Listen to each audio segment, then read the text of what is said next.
एक बार की बात है, कुछ ऋषि यज्ञ कर रहे थे, हवन कर रहे थे, पूजा कर रहे थे।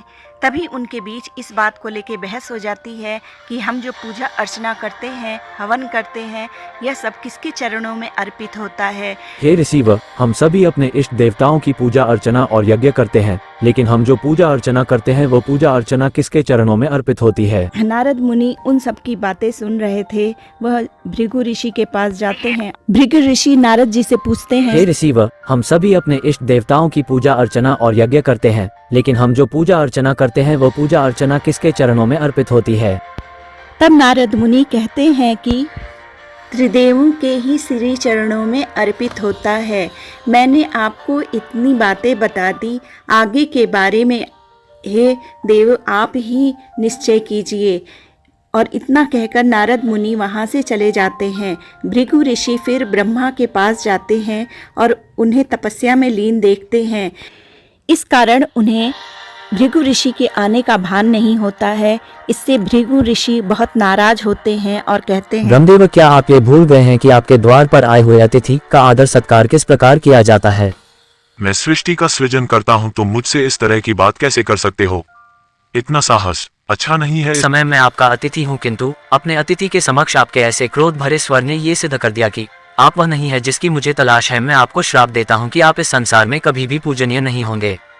फिर वह कैलाश पर्वत पर जाते हैं। कैलाश पर्वत पर शिव और पार्वती विहार कर रहे थे और उनके आने का उन्हें भान नहीं होता है। भृगु ऋषि फिर से नाराज होते हैं और कहते हैं कि आपको अतिथि का आदर सत्कार करना नहीं आता।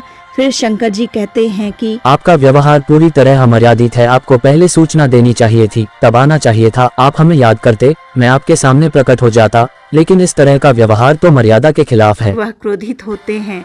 उनको क्रोधित देखकर भृगु ऋषि कहते हैं कि मैं आपको श्राप देता हूँ कि इस संसार में आप सदैव एक लिंग के रूप में पूजे जाएंगे। उसके बाद वह क्षीर सागर जाते हैं। वहाँ पर विष्णु जी अपनी पत्नी के साथ रमण कर रहे थे। उन्हें भी उनके आने का भान नहीं हुआ और वह अपनी पैरों से उनकी छाती पर प्रहार करते हैं। उनके प्रहार करने से विष्णु जी भृगु ऋषि के पैरों को सहलाते हैं और कहते हैं कि मेरा छाती तो वज्र के समान कठोर है। हे ऋषि, कहीं आपको कोई चोट तो नहीं आ गई। और वह उनके पैरों को सहलाने लगते हैं। यह एक भगवान के भक्त के प्रति प्रेम को दर्शाता है। विष्णु जी के इस तरह के व्यवहार को देखकर भृगु ऋषि अत्यंत प्रसन्न हुए और लज्जित भी हुए। उन्होंने कहा, हे परम ब्रह्म, हे नारायण, मुझे क्षमा करने की कृपा करें। मैंने क्रोध में आकर सृष्टि के कर्ता पर ही प्रहार कर दिया। मैं किस मुंह से क्षमा याचना करूं? मेरे पास शब्द नहीं है। मैं कुछ प्रश्नों के उत्तर लेने के लिए चला था। मुझे उन प्रश्नों के उत्तर तो मिल गए, लेकिन जो ये कृत मुझसे हुआ है, इसके लिए मैं क्या करूं है? नारायण, आप ही परम ब्रह्म हैं। आप ही हमारी पूजा अर्चना यज्ञ को स्वीकार करने वाले परमेश्वर हैं। उनकी बात सुनकर विष्णु जी कहते हैं कि क्षमा तो मुझे मांगना चाहिए। आप अतिथि रूप में हमारे यहाँ आए और मुझे आपके आने का भान नहीं हुआ। दोषी तो मैं हुआ, आप मुझे क्षमा करें। तो इस पर भृगु ऋषि कहते हैं कि आप मुझे इस तरह लज्जित न करें। इतना कहकर भृगु ऋषि वहाँ से चले जाते हैं। भृगु ऋषि वहाँ से जब चले जाते हैं तो लक्ष्मी जी अपने पति से कहती हैं कि हे कमल नयन, आपने तो इतना बड़ा अपमान सह लिया, लेकिन मैं नहीं सह सकती। उन्होंने आपके छाती पर वार किया और छाती पर तो मेरा निवास स्थान है। उन्होंने इस तरह मुझ पर भी वार किया है। इतने अपमान को मैं कभी भी बर्दाश्त नहीं कर पाऊंगी। मैं यहाँ से चली जाऊंगी। यह सुनकर विष्णु जी कहते हैं कि हे देवी, मैं आपसे अत्यधिक प्रेम करता हूँ और आपके साथ साथ मैं अपने भक्तों से भी बहुत प्रेम करता हूँ। उनकी बात सुनकर लक्ष्मी जी कहती हैं कि ऐसा नहीं होता है। उन्होंने तो सीधे आपकी छाती पर वार कर दिया है और देखिए वह आपकी छाती पर अंकित भी है। लक्ष्मी जी आगे कहती हैं कि अगर आपको मेरा जरा भी भान होता तो आप उनको जरूर कोई ना कोई दंड देते, लेकिन आपने तो उनसे बहुत प्रेम से बात किया है।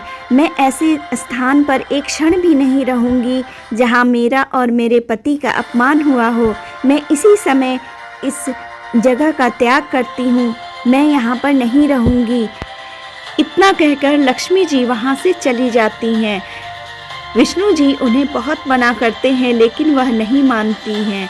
उनकी जाते ही वह बहुत ही दुखी होते हैं और बहुत ही निर्बल हो जाते हैं।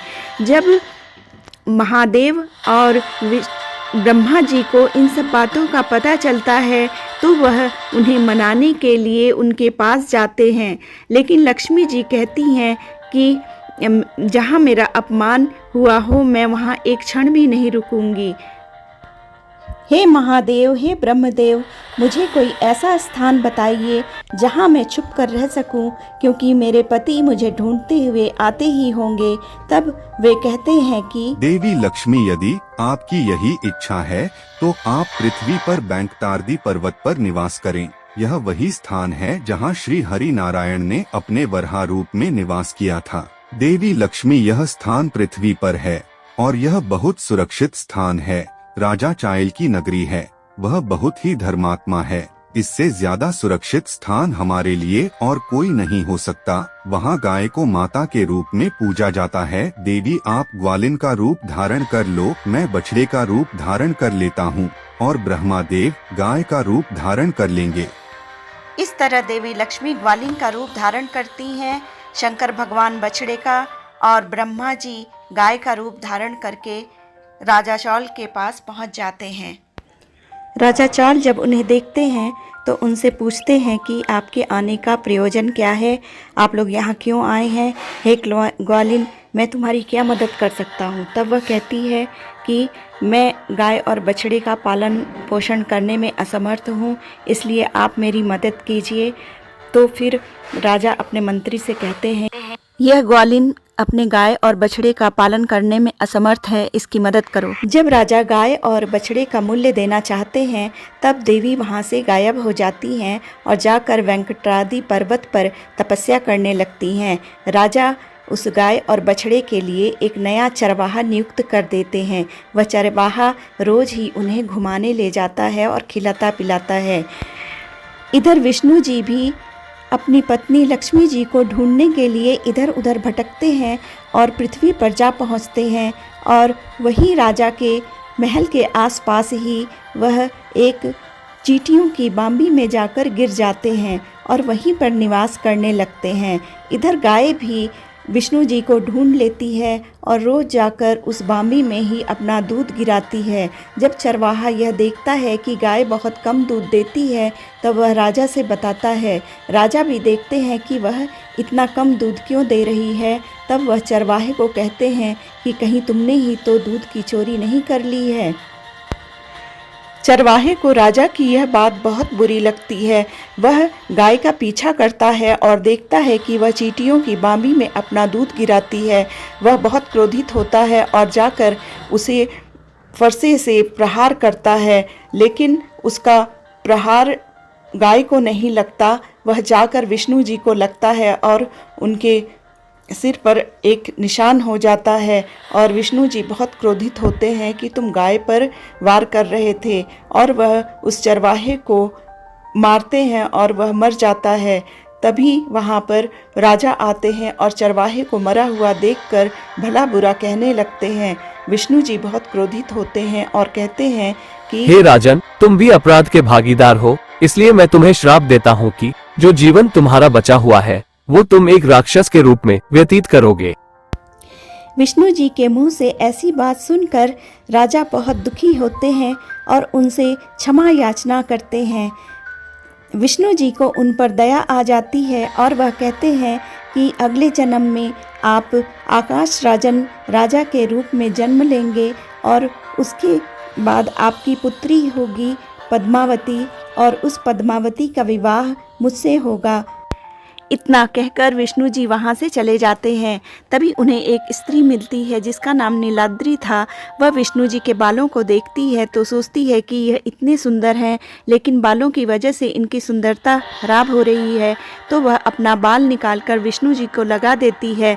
विष्णु जी उससे बहुत खुश होते हैं और उसे तरह तरह के आशीर्वाद देते हैं। मित्रों, तभी से बालाजी जब लोग जाते हैं तो अपने बालों का अर्पण करते हैं। फिर विष्णु जी बकुला माई के आश्रम में जाते हैं और वहीं रहने लगते हैं। वह वही स्त्री हैं जो कि पिछले जन्म में उन्हें यशोदा के रूप में मिली थी। बकुला माई उनका बहुत सेवा करती हैं और दोनों साथ ही रहते हैं। समय बीतता है और वह राजा मृत्यु को प्राप्त होते हैं और अगले जन्म में वह आकाश राजन के रूप में जन्म लेते हैं। और जब वह युवा होते हैं तो उनके विवाह होता है। विवाह के कई वर्ष बीत जाते हैं लेकिन उन्हें कोई संतान नहीं होता है। फिर वह यज्ञ करते हैं। यज्ञ से प्रसन्न होकर यज्ञ देवता प्रकट होते हैं और उन्हें कहते हैं, जब आप खेती करोगे, फसलों को बोओगे तो आपको एक कन्या की प्राप्ति होगी और उसे आप अपने पास रखकर पालन पोषण करना और उसका नाम पद्मावती रखना। कुछ दिनों बाद राजा फसल उगाने के लिए बीज बोते हैं और खेती करने लगते हैं। कुछ दिनों के बाद उन्हें सचमुच में एक कन्या की प्राप्ति होती है जो कि कमल पर विराजमान थी और वह बहुत ही सुंदर थी। उसके चेहरे पे अजीब आभा थी। राजा उसका नाम पद्मावती रखते हैं।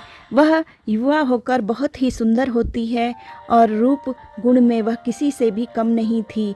असल में वह तो लक्ष्मी का ही रूप थी।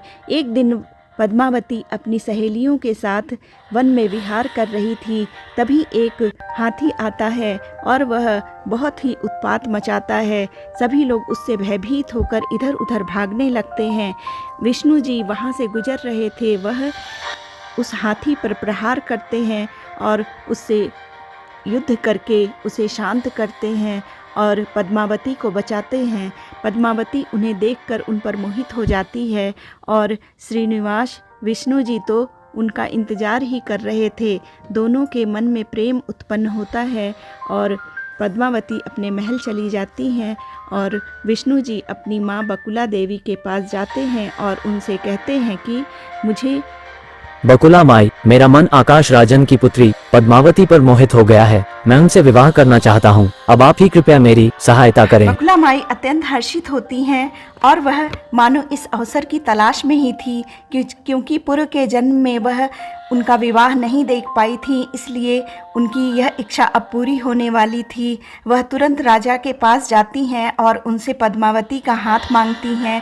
राजा तैयार हो जाते हैं लेकिन श्रीनिवास के पास धन की कमी थी। विवाह के लिए धन चाहिए था तो श्रीनिवास कुबेर के पास जाते हैं और उनसे धन मांगते हैं। कुबेर उन्हें धन देने के लिए सहर्ष तैयार हो जाते हैं और फिर श्री विष्णु जी कहते हैं कि कुबेर देव, मैं जो ये धन ले रहा हूँ इसको मेरे भक्त चुकता करेंगे। पृथ्वी लोक पर मुझे तिरुपति बालाजी वेंकटेश्वर के रूप में धन और वैभव की प्राप्ति के लिए मनुष्य द्वारा पूजा जाएगा। उनकी भक्ति के फल स्वरूप मैं उन्हें अपार धन प्राप्त कराऊंगा। उस धन में से वो एक भाग देकर मेरा ऋण चुकाएंगे।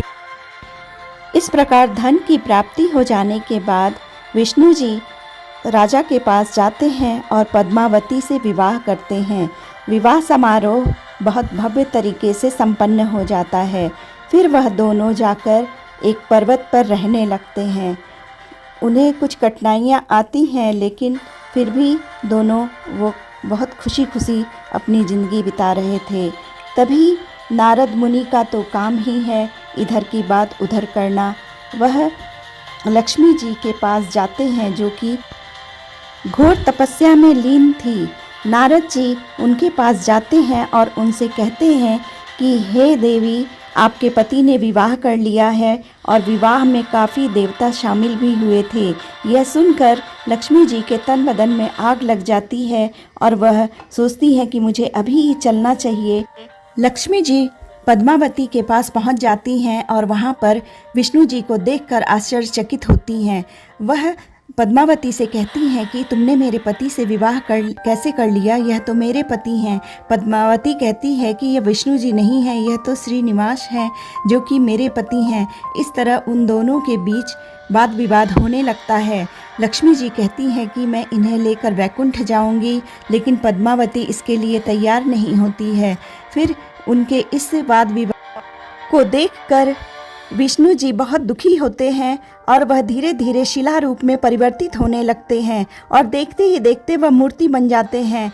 यह देखकर लक्ष्मी जी और पद्मावती दोनों बहुत दुखी होती हैं और कहती हैं कि हम जिसके लिए झगड़ा कर रहे, लड़ाई कर रहे हैं, वह तो मूर्ति बन चुके हैं, हम किसके लिए यह सब कुछ कर रहे हैं। फिर वो दोनों भी मूर्ति बनकर वहीं स्थापित हो जाती हैं। इसके पश्चात भगवान विष्णु के इस स्वरूप को तिरुपति बालाजी वेंकटेश्वर के रूप में पूजा जाने लगा।